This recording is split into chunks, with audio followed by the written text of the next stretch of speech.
રૂપેશ કાકાના સંતાનો અમેરિકા રહેવા ગયા એટલે તેમણે ક્યાંય ગમતું ન હતું. રૂપેશ કાકાના ઘરે ઘણા બધા રમકડા હતા.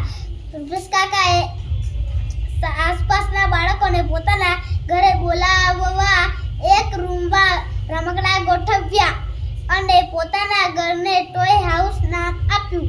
ટોય હાઉસમાં બાળકોને ખૂબ જ મજા પડતી.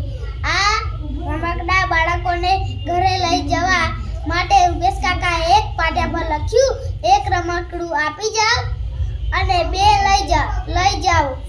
અક્ષય અને શ્રીકાંત બે પાક્કા ભાઈબંધ.